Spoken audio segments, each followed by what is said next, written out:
Support for this program comes from Louisiana Companies in Querbees and Nelson, empowering clients with the know-how and products they need with over 100 years of experience.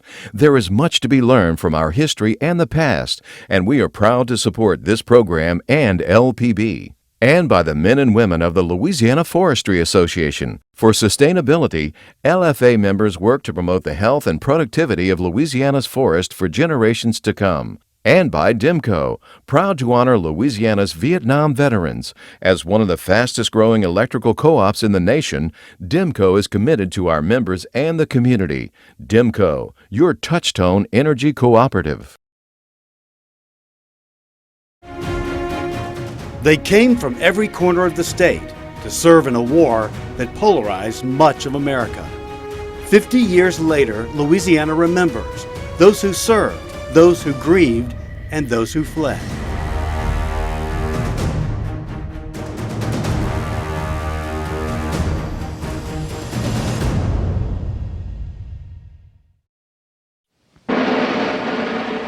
The war in Vietnam is not a war in the classic sense.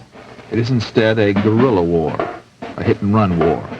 A recently discovered film from 1965 followed Louisiana servicemen on the ground at the start of the conflict. How long have you been here at Da Nang in Vietnam? Well, I've been to Da Nang 1 month now. I've been in Vietnam 8 months. And where are you from? Morgan City, Louisiana. Morgan City. Lieutenant Ronald Foltz. Ronald Foltz of, I believe, New Orleans and Bogalusa, Louisiana. That's right. Louisiana and Louisiana citizens played major roles in the war. Many thousands served with distinction, and 882 of them died in combat.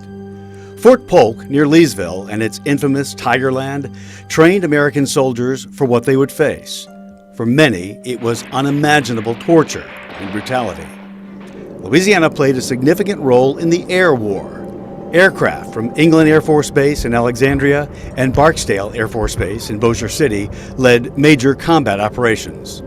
After the fall of Saigon in 1975, Louisiana helped resettle more than 15,000 Vietnamese refugees in a new land, as war-hardened veterans faced an uncertain and often unwelcome homecoming. Today, these aging heroes face other challenges, but finally find thanks from a grateful nation.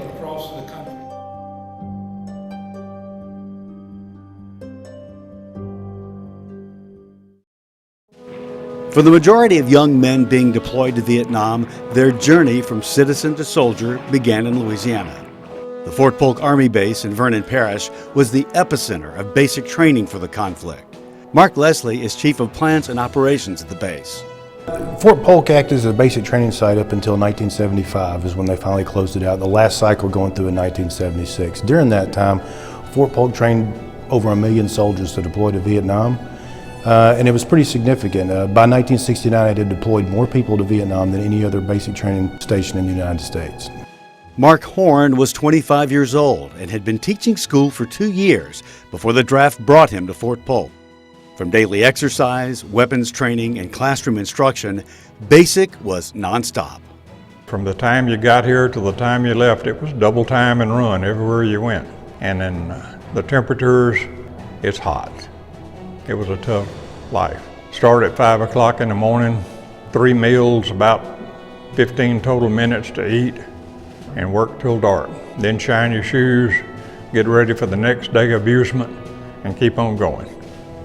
The Vietnam conflict was the first time the Army tried to reproduce the environment where soldiers were being deployed.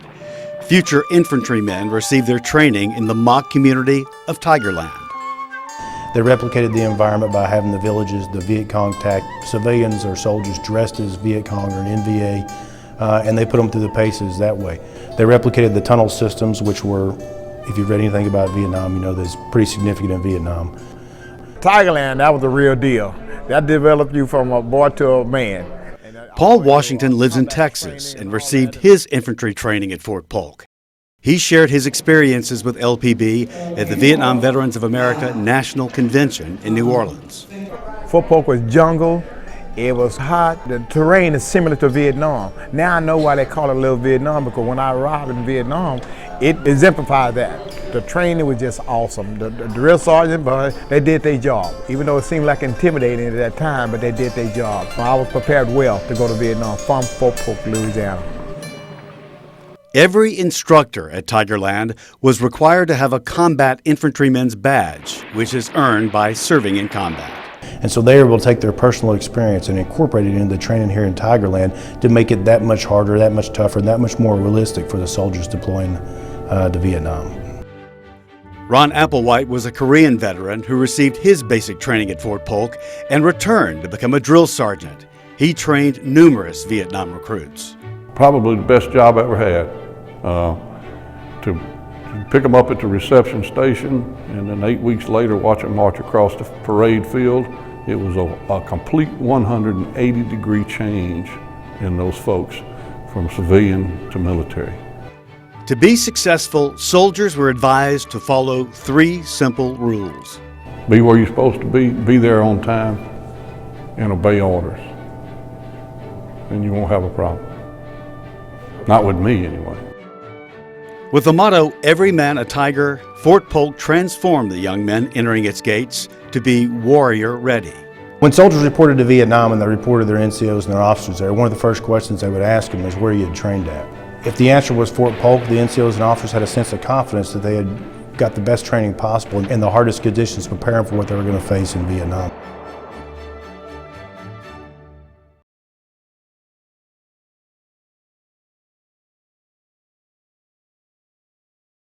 My job was as a platoon leader was to search and destroy. We spent most of our time in the jungle. We were out in the field for weeks upon end. I was in 2 major battles, Firebase Henderson, where we were hit by a battalion of sappers. A sapper is a human bomb. They were strapped with TNT or explosive of sorts. What they do is they lay on the wire and blow themselves up so their troops would be able to come in over them. And I had just gotten out of the foxhole and I put a flak jacket on when I heard a big boom right behind me, and my medic said, "What is that?" And I said, "That's incoming."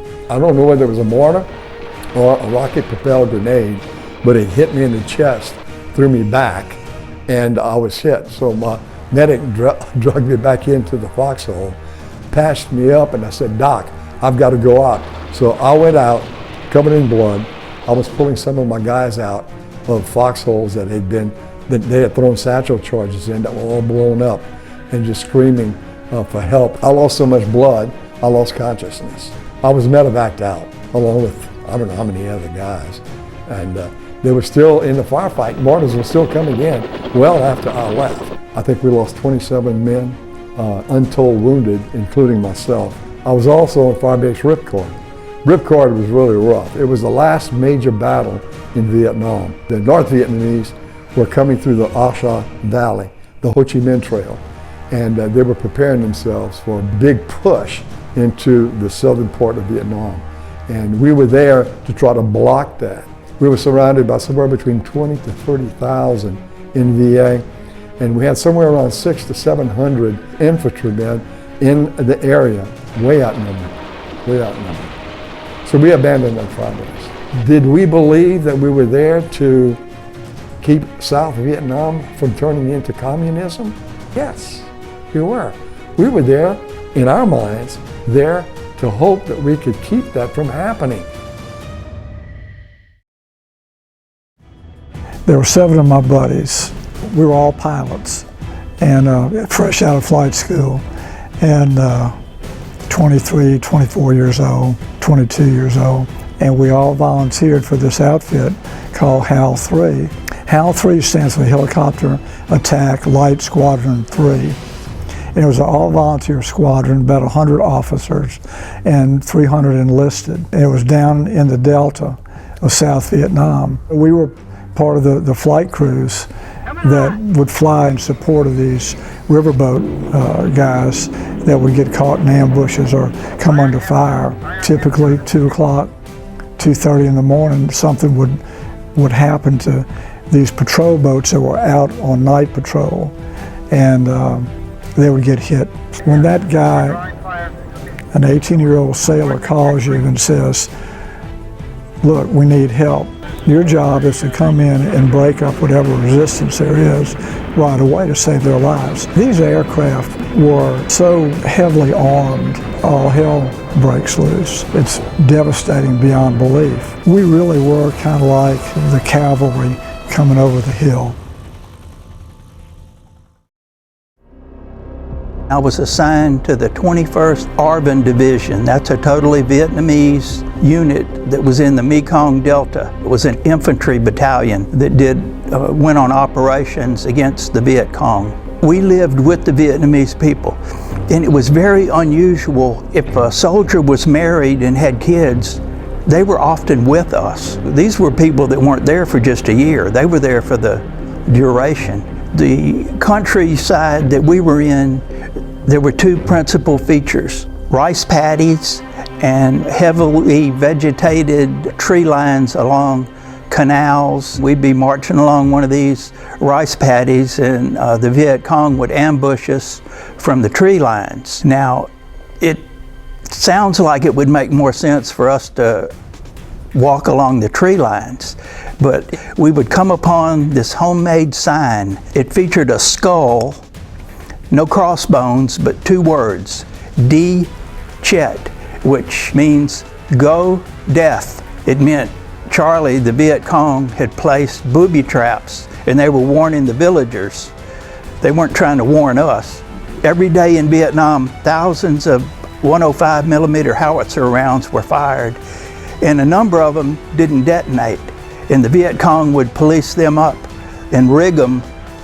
We called them booby traps. Nowadays they call them IEDs. They had all the explosive power that they had when the people put them in the cannon. And if they went off, 2 or 3 men in the immediate area would be killed and others would be wounded. They were a terrible weapon. It's made me wish as a species that humans could find some other way to resolve disputes other than war, because it's so horrible.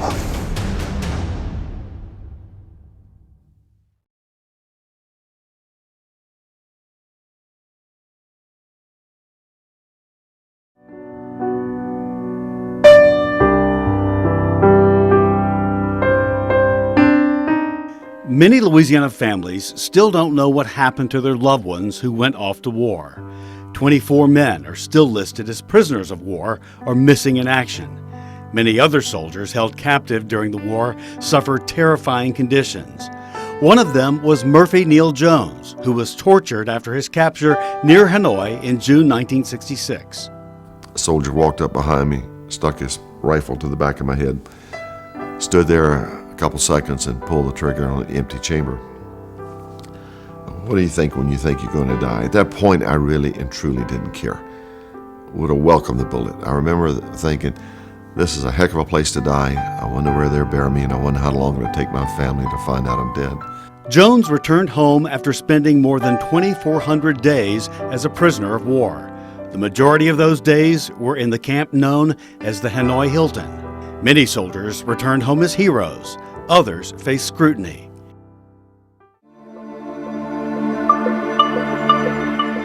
In November 1969, the Cleveland Plain Dealer published photographs of the aftermath of an attack in March the previous year. American soldiers had murdered 504 civilians. Over 40% of the dead were children under 12.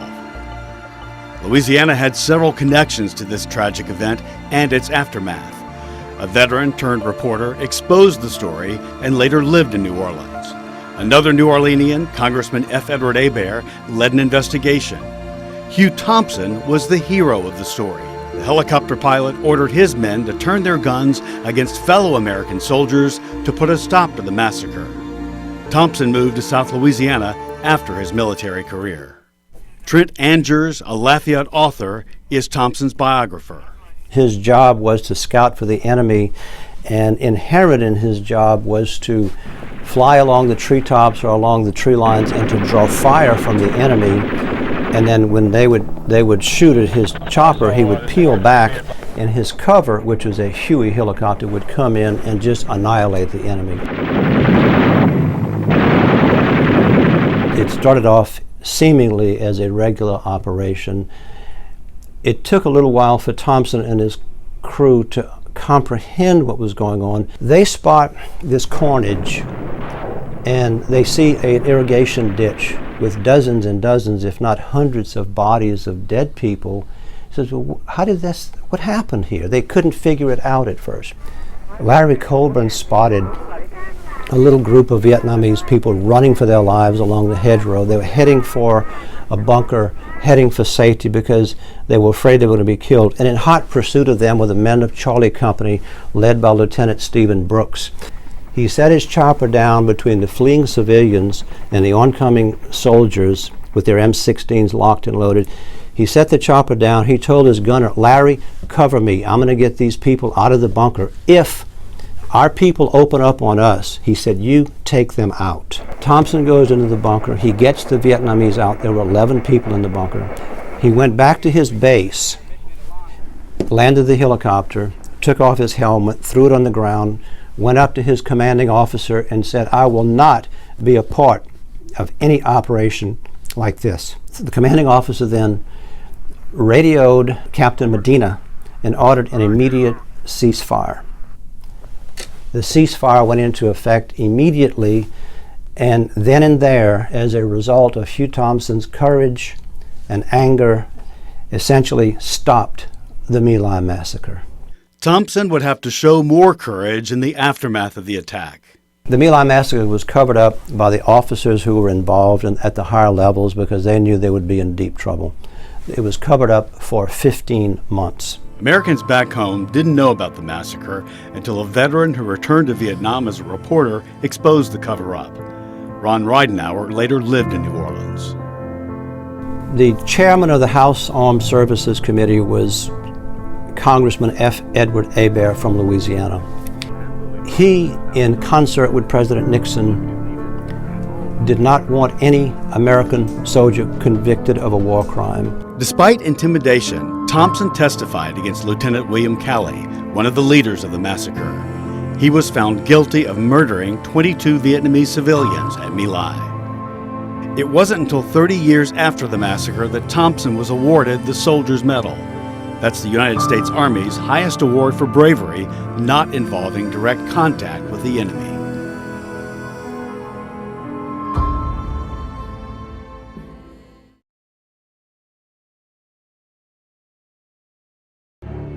The red symbols on this B-52 at Barksdale Air Force Base in Shreveport indicate the number of bombing runs or sorties the bomber flew during the Vietnam War. Despite the invaluable part the B-52 would eventually play in the Vietnam conflict, there was debate early on about whether the aircraft should be deployed to the country. Worldwide, the bomber was known as a nuclear-capable bomber, so it might project the wrong image to nations around, throughout the Southeast Asia area. Shawn Bohannon is a staff historian for the Air Force Global Strike Command, headquartered at Barksdale. After high-level discussions, Bohannon says a contingency force of the nation's B-52s, including those at Barksdale, was modified to carry conventional bombs. Through these series of modifications, they were able to increase the bomb load to up to 24 externally hung bombs, which effectively doubled the bombing capacity of that aircraft. When the U.S. began using the B-52 in Vietnam, commanders found that the crews had trouble hitting targets with accuracy. The country's thick vegetation limited their ability to use radar. The first combat evaluation group based out of Barksdale solved the problem by reconfiguring a radar system that it used to score pilots' accuracy in mock bombing runs. So they used this radar bomb scoring equipment in a reverse order. It created a signal that the B-52s could home in on and fly to their target points. They literally followed the beam in, and it gave them very precise aim points to engage. Combat Sky Spot was the name for these radar sites placed in Vietnam. The reconfigured system ultimately guided in 75% of every B-52 sortie. Ernest DeWolf operated the radar at Dong Ha in North Vietnam. When I would get the coordinates of a target, I would certify it and make sure it got put on our tracking board properly, so when we locked onto the airplanes, we could direct them to it and drop the bombs within 5 feet. Following the breakdown of peace talks in December of 1972, President Richard Nixon ordered Operation Linebacker II, a full-scale air assault on North Vietnam. Phil Blaufuss, a B-52 navigator in Guam, remembers attending a special briefing on December 16th. It was very quiet, and a briefer came up and he says, "Your target for tomorrow is Hanoi." And there was a lull in the briefing room. We all wanted to go into Hanoi. We've been wanting to go into Hanoi for years, and of course the restrictions were that we couldn't go in. When the operation began on the 18th, Blaufuss says the B-52s created a taxi line similar to a commercial runway. We had 87 B-52s taking off in 3 ship cells, 10 minutes apart, and the launching of the force from Guam took over 2 hours to launch all the aircraft. We flew about a 10 and a half hour round trip, only broken up by about 15 minutes of excitement when you're going over Hanoi. The North Vietnamese retaliated with surface-to-air missiles, or SAMs, provided by the Soviet Union. Clifford Henry was a B-52 pilot who eventually retired in Louisiana. We ended up getting hit pretty hard. When we were flying over there, I think in 11 days we lost 15 B-52s. I think only one of them was shot down by a MiG, which the North Vietnamese were flying. The others were shot down by SAMs. Blaufuss and his crew dug in their heels on the second day when the decision was made to fly the exact same bombing routes. We're not going to go in the same way because they know where we are and where we're going to be. The only stipulation they made, they said, well, you can change your altitudes. So instead of going in at 35,000 feet, we went in at 30,000 feet. And the missiles were going over the top of us, and which saved a lot of lives because we didn't lose anybody the second day. It was called the 11-Day War, and the only day we were down was Christmas Day, and that wasn't really to celebrate the birth of the Christ child. We needed maintenance. We needed help on getting the aircraft all together for the continuance. After the Christmas Day pause, Nixon ordered the resumption of Linebacker II until December 29th.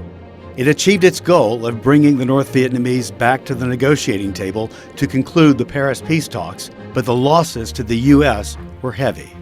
33 crew members were killed, 33 more were taken prisoner, and over 25 were ultimately rescued when their damaged aircraft went down in neighboring countries.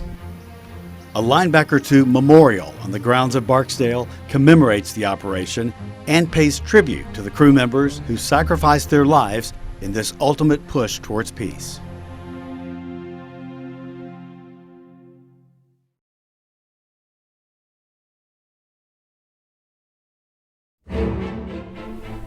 The fall of Saigon, the end of war, it's when everything stopped. In 1975, American troops pulled out as the Communist North Vietnamese Army advanced to take over South Vietnam. More than 20,000 refugees fled in search of a new home in Louisiana. I just go. I didn't think about whatever it is ahead of me. I have no concept as long as I find another piece of land that is a freedom. The 5th morning, I saw the seagull. That is a sign of life, a sign of hope. The Archdiocese of Louisiana helped thousands build a new life, mostly in New Orleans and on the coast. New Orleans is another Vietnam because Vietnam was ran through by the Mekong River. New Orleans is also cut through by the Mississippi Delta. It's fertile, especially New Orleans East is away from city, from town, and therefore they can grow vegetable. It's close to seashore, and so fishing industry is fertile. This close-knit community, devastated by Katrina and again by the BP oil spill, has adapted to new challenges while holding tight to the rich traditions of Vietnamese culture, bound by faith. After leaving Vietnam, what else do you have left except faith? You lost everything. The 10,000-day war left us so much of pain, but then those remarkable memories cannot be forgotten. Nothing has brought me more nightmares than what happened to me in April of 1975 when I'm watching on TV and seeing places that I had been overrun by the enemy. We left 420 people on the roof of the American Embassy. I feel real badly about that. Should we have stayed? You know, I can't answer that question. For many Louisiana veterans, returning home was a blessing, but also a painful experience. I think the overall largest problem of all was the lack of support from folks back home. I remember going to a party with my high school chums, and I was an outcast because I went to Vietnam and I was a baby killer, which was not true. Black I wear this cap there frequently. When I first came back, I wouldn't dare wear that cap. If they knew you was in combat or you was in Vietnam, maybe killing people, then people had a different view of you. I tried to tell them, I said, I went there to serve my country. And now I serve my country and I came back. I did everything they told me to do, I did it. I went and I did my duty and I came back, and it was not pleasant coming back, and I had to totally reacclimate to civilization, really. Many veterans still feel the scars of war, facing health effects from exposure to Agent Orange and other chemicals used against the Viet Cong. Others still cope with mental health issues. I don't like to be around crowds of people. Sometimes I get angry, fast, but it's not a violent anger.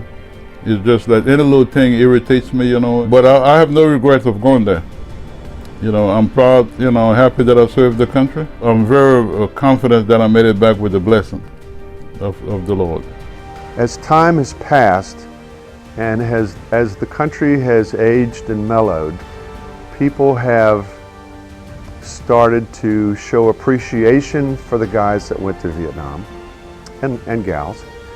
And instead of spite and instead of indignation, they are welcoming us.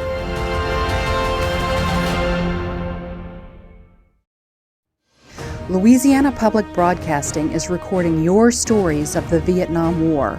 For more information, go to lpb.org/Vietnam.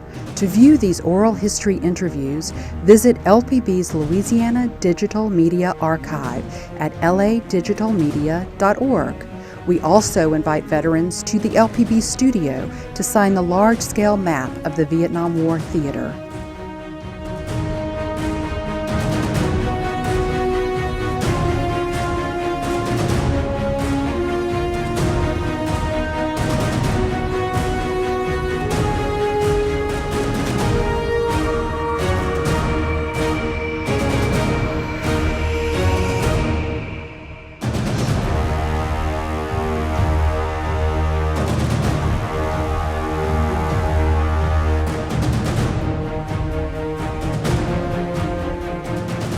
Support for this program comes from Louisiana Companies in Querbees and Nelson, empowering clients with the know-how and products they need with over 100 years of experience. There is much to be learned from our history and the past, and we are proud to support this program and LPB. And by the men and women of the Louisiana Forestry Association. For sustainability, LFA members work to promote the health and productivity of Louisiana's forest for generations to come. And by DIMCO, proud to honor Louisiana's Vietnam veterans. As one of the fastest growing electrical co-ops in the nation, DIMCO is committed to our members and the community. DIMCO, your touchstone energy cooperative. For a copy of this program, visit us online at lpb.org or call 1-800-973-7246.